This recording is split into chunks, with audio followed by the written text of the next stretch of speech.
To climb Mount Kilimanjaro ranks high on the bucket list for many of us.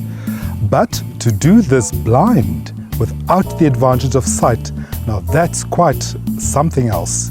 Marlene Wilson plans to do just that. My associate, Tumi Makanete, a trauma counsellor, gets the lowdown. Hi, my name is Tumi and welcome to our sports segment. Today you are joining me at a nature reserve. While some people may use climbing Mount Kilimanjaro as just an analogy, I'm joined by a woman who is taking it literally. And we want to find out from her today how she's going to do it. Welcome, Marlene. How are you? Thank you.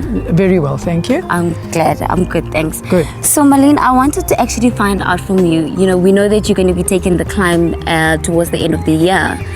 And what is it that actually motivated you to do something like this? You know, I always look for other challenges to do, and I've been cycling for many years, but now I was looking for something else. And sitting at home one night, I just decided, you know, I think I would really like to climb Kilimanjaro. I think that would be really a challenge. So I put it all into action so that I can do this. From cycling to climbing Mount Kilimanjaro, that just sounds a bit of an extreme. But nonetheless, you know, in terms of that, what is it that you are trying to achieve by doing this trip?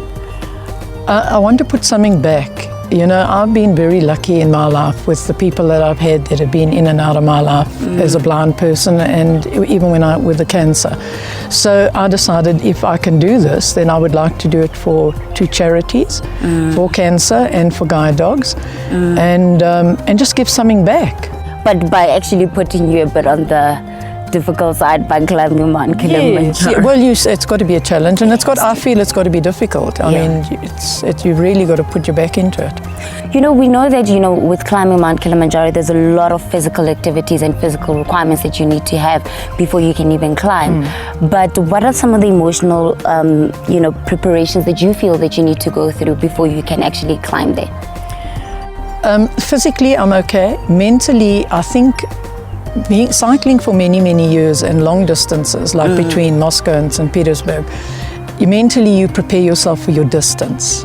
Okay. And I think because I've done it for so many years and I've mentally prepared myself for so many rides that I've done, that I find it actually quite easy to prepare myself for this sort of thing.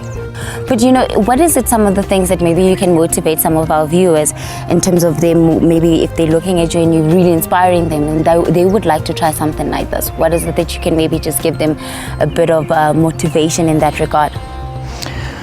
I think you must just decide on what you want to do, and then you must work towards it. You must decide on, this is what I want, this is how I want to do it, and you work towards it.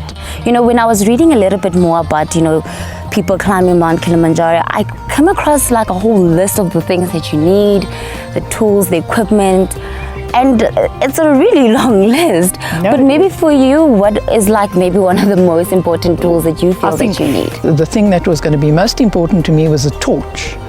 And everybody looked at me and said, what on earth do you want a torch for? Yes. I said, a torch is very important for me because they said, but you can't see where you're going. I said, no, I can't. But at least if I've got a torch, you will see where I'm going. So you will be able to find me when I get lost.